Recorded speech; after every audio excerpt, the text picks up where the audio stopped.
una generación para poder continuar. Hechos capítulo 2 dice la palabra del Señor en el verso 40: y con muchas y con otras muchas palabras testificaba y les exhortaba diciendo: sed salvos de esta perversa generación. Quiero que por favor todos lo podamos leer. Y con otras muchas palabras testificaba y exhortaba diciendo: sed salvos de esta perversa generación. Por favor, siéntense dando una alabanza al Señor. El tema de esta mañana más bien va relacionado con lo que el texto dice: testificar y exhortar. Vamos a hacer un análisis de las dos cosas, pero yo creo que una de las principales aquí es una exhortación. Al hablar de exhortación, no se está hablando, digamos, de algo que hay que llamar a juicio y todo por una serie de cosas. No, la exhortación también lleva a que logremos identificarnos casi con un mismo tema, con una misma responsabilidad, y tener en cuenta que una exhortación a veces es como un llamado de atención, pero también es una forma de entender un consejo. O sea que alguna vez en la vida nos han llamado la atención y en medio del llamado de atención nos han hecho una exhortación, y a veces lo primero que dicen es: no lo vuelva a hacer, o cuidado con hacerlo. Entonces nos están dando una palabra que es aliento, pero al mismo tiempo es prevención. Yo quiero invitarles a ustedes que tengamos en cuenta que precisamente al hablar acerca de esto, de la perversa generación,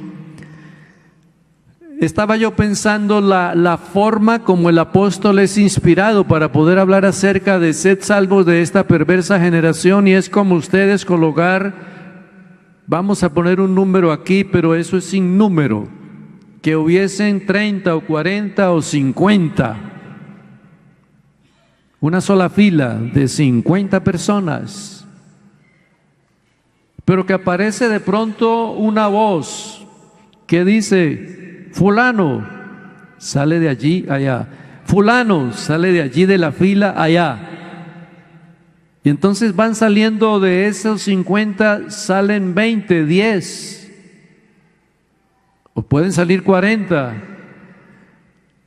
Pero lo que Dios está haciendo allí es que de esos 50, que es una sola generación, sacó la otra generación. Al sacar de esos 50 los 20, la generación sigue normal, la que venía, pero la que está ya al lado, los 20 que salieron, forman parte de la generación de los rectos, de la verdadera generación. Estos seguirán acá, al lado de acá, pecando, haciendo lo malo, pero Dios sacó esas personas de aquí para allá para formar su propia generación, y con esa generación va a trabajar, con esa generación va a tener personas que le van a servir, y entonces ahí es donde ya vamos descubriendo con el tiempo de dónde nos sacó Él y a dónde nos tiene ahora. Vamos a entender perfectamente que lo que Él hizo fue trasladarnos de un sitio a otro, pero por la obra redentora que Él ha hecho. De ahí, mis hermanos, que por eso aún muchos de los que hemos conocido y aún nos hicimos bautizar también con ellos, en el correr de la vida, los 20 que nos bautizamos o los 10 que nos bautizamos, resultamos que en el correr de los años solo quedaron 2 o quedaron 3 o quedaron 4. Y uno dice, pero fulano que era más inteligente que yo, fulano que tenía tanto conocimiento, fulano que era cantante y que hacía tantas cosas y que yo no servía para nada, y él era el que servía. En el correr de los años él ya no está, pero Dios sí me tiene sirviendo a mí. Quiere decir entonces que ahí hay algo de lo que Dios se dio a la tarea de hacer con los años. Por eso al hablar de la generación y al hablar de esta situación que se presenta, yo quisiera invitarles a ustedes para que lográramos hacer un análisis un poquito rápido, porque yo sé que el tiempo avanza, pero yo quiero que pensemos precisamente lo que dice Deuteronomio capítulo 32. Capítulo 32 de Deuteronomio, estaba observando este pasaje y leyéndolo. Es un poquito largo, pero voy a extractar algunas cosas de acá. Dice el verso 4 de Deuteronomio 32: Él es la roca cuya obra es perfecta, porque todos sus caminos son rectitud, Dios de verdad, y ninguna iniquidad en él, es justo y recto. La corrupción no es suya, es de sus hijos la mancha de ellos. Generación torcida y perversa, así pagáis a Jehová, pueblo loco e ignorante. ¿No es tu Padre que te creó y te hizo y te estableció? Acuérdate de los tiempos antiguos, considera los años de muchas generaciones, pregunta a tu padre y él te lo declarará, y los ancianos y ellos te lo dirán. Es todo un llamado de atención. Y después aparece más adelante: como el águila que excita su nidada, revolotea sobre sus pollos, extiende sus alas, los toma sobre sus plumas. Ya ustedes conocen esa parte histórica del águila, cuando lo presenta acá, que es cuando ya el águila ya está viendo que su cría se acostumbró solo a comer en el nido, y entonces en un momento dado el águila dice: hasta hoy, y agarra de esos polluelos ya o aguiluchos y se los lleva a la altura y los lanza de allá. Verá si se caen, si se quedan por allá o qué hacen, pero resulta que el animalito comienza, y cuando el águila ve que ya no puede y ya se va a ir allá, da la vuelta en el mismo aire y lo agarra hasta que le enseña a volar. O sea, ¿qué es lo que quiere decir ahí? Cuando Israel era aquella clase de pueblo que nadie daba nada, que todo lo que hacía era casi lo que los demás hacían, entonces Dios los toma de un lugar, los ubica en otra parte, los lleva precisamente a una tierra prometida y los lleva a un sitio en el cual les da todo lo que necesitan, pero ellos estaban acostumbrando ya que todo era no hacer nada, sino esperar que Dios lo hiciera todo, hasta que Dios dice: ya es suficiente, yo he hecho lo que tengo que hacer, ahora ustedes hagan lo que tienen que hacer ustedes.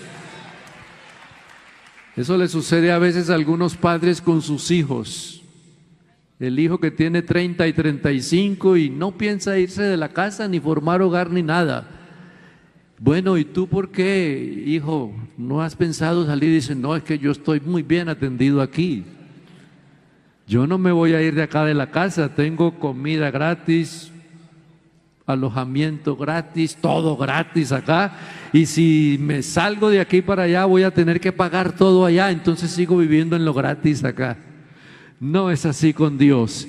Él va capacitando las personas, las va orientando, las va ayudando, las va rescatando, las va salvando, y cuando ya los tiene completicos le dice: ahora, id y predicad el evangelio a toda criatura.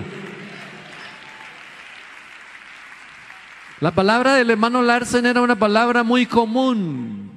Yo creo que por esa palabra fue que nosotros en Colombia logramos como entrar a compenetrarnos más, porque él decía: salvos para servir, no salvos para quedarnos allí, salvos para servir. Y yo creo que Dios necesita esa clase de generación, la generación que no se quede quieta, que no se entretenga con las cosas agradables y bonitas y maravillosas y todo. Necesitamos una generación que se desprenda de tantas cosas para ir y llevar este evangelio como Dios quiere que se lleve. A mí me llama la atención, hermanos, que dice acá: generación torcida y perversa. Si ustedes leen el capítulo 31, van a encontrar que precisamente lo que Dios le dice a Moisés: tú hiciste tu tarea, la has hecho bien, la tarea tuya ya está para terminar, realmente es bueno lo que tú has hecho, pero yo quiero decirte que cuando tú desaparezcas de por acá, el pueblo se va a dañar, el pueblo se va a corromper, el pueblo va a hacer lo malo. Es la profecía directa de Dios. Este pueblo va a adorar a otros dioses, pero parece que Dios, en su estabilidad divina, Él dice: pero hagan lo que hagan, yo seguiré levantando hombres que lleven este mensaje de la responsabilidad, y por más que hagan lo que hagan, habrá un remanente que hará lo que yo quiero que ellos hagan. Estamos en esa condición en el mundo. Aún de la misma iglesia habrán algunos que nos acompañan y que cantan y que adoran y que glorifican, pero dentro de 10 o 15 o 20 años, ¿dónde estarán? ¿Estarán todavía por acá? ¿Estarán alabando y glorificando al Señor? ¡Qué maravilloso! ¡Qué bueno sería! Pero qué triste ver que casi la iglesia va entrando como en una etapa de cambios. Usted viene a una convención y pregunta por alguien: no vino, ni fulano tampoco. ¿Y dónde están? Nadie sabe dónde están. Pero yo quiero decirle, lo que Dios necesita son personas no del año. Dios necesita personas de toda la vida andando con Él. Dele un aplauso al Señor en esta hora. ¿Sabe a dónde está según el pasaje, Dios lo está observando todo? Por eso, cuando entra el capítulo 32, que es el cántico de Moisés, ahí entonces es donde ya Dios inspira a Moisés para hablar de esa manera. Y entonces el cántico y la bendición a las tribus es donde precisamente lo que la palabra del Señor dice acá: habló Moisés a oídos de toda la congregación de Israel las palabras de este cántico hasta acabarlo. Pero él comienza con ese llamado de atención, con esa forma de hablar que es un poquito dura. ¿Por qué es dura? Porque Dios sabía que muchos de esos se irían a ir. Pero entonces dice: generación, y emplea la palabra generación torcida, perversa, pueblo loco, ignorante. Parece que las cualidades estas que no son tan buenas, torcida, perversa, loco, ignorante, es el que va dejando este camino, y lo deja Él, porque el que deja al Señor no tiene nada de inteligencia. Pero los que estamos acá todos los años no somos sabios en una cantidad de conocimientos, pero el temor al Señor es el principio de la sabiduría, y el apartarse del mal, la inteligencia. Aquí no conocemos mucho de ecuaciones, ni de moléculas, ni de partículas, ni de átomos, pero sí conocemos al solo Dios verdadero, que vive y permanece para siempre. Eso es lo que se necesita entonces, una generación para continuar la tarea. Rápidamente, Dios, en una manera irónica diríamos, como cuando Dios está con su poco disgusto y dice: pero míralo. Entonces lo trata de una forma despectiva. Pero se engordó, dice el 15, Jesurún tiró coces. Te engordaste, te cubriste de grasa, y abandonó al Dios que lo hizo y menospreció la roca de la salvación. Eso es como cuando uno ve a alguien que ya dejó al Señor y dice: hombre, pero ¿qué le pasó? Yo nunca pensé que fuera tan torpe de dejar a Dios. Yo nunca pensé que fuera, y le da una forma despectiva, no porque en sí trate de esa manera, sino porque quiere como decir: pero ¿qué le sucedió? Lo tenía todo, tenía el Señor, tenía el futuro, tenía todo, pero ¿por qué lo hizo de esa manera? Entonces ahí le está diciendo: se engordó, dio coces, se volvió como un animal de esos llenos de grasa, que no podía ni caminar, y aún así se olvidó del Dios que lo había hecho. Eso es lo que Dios quiere decir: si tú solamente le fueras fiel por todo lo que Él te ha dado, es suficiente. Pero no solo es lo que nos lo ha dado, es lo que ha hecho y dónde nos tiene ahora. Y a pesar de todo, yo quiero decir al pueblo del Señor que aquí es la realidad de la vida. Venga lo que venga, pase lo que pase, suceda lo que suceda, así ganes más dinero, así te compres el edificio, así tenga la cantidad de carros, pero no te olvides que hay un Dios todopoderoso que te sacó de allá y ahora te tiene con vida, alabando y glorificando su nombre. Eso fue lo que Dios le quiso demostrar a Israel. Salieron de allá en un desierto. Posiblemente no había la cantidad de comida, pero aún así había algo inexplicable. Comían poquito y eran robustos. Comían poquito y tenían fuerza para seguir andando las jornadas. No eran, como vamos a decir, tan bien alimentados, y no se habla de peste entre ellos. Sucedían cosas grandiosas, y lo que dice el escritor y dice Nehemías y varios, dice que los pies no se hincharon ni sus vestidos se acabaron. Tiene que ser que un poder sobrenatural iba guiando ese pueblo. Alguien los iba a atacar. Un momento, el que se meta con ellos se mete conmigo. Lo que le van a hacer a ellos me lo hacen a mí. Y ahí va un Dios todopoderoso guiando, cuidando, protegiendo, ayudando, salvando, rescatando. ¿Por qué? Porque los cuidaba. Entonces cuando ya lo dejan, él dice, ¿cómo me pagan de esa manera? Es que la generación, por eso el capítulo 32 ya se va entrando a Josué. Y después de que entra Josué, es la generación la cual le toca las batallas, las peleas, les toca la destrucción de más de 30 reinos.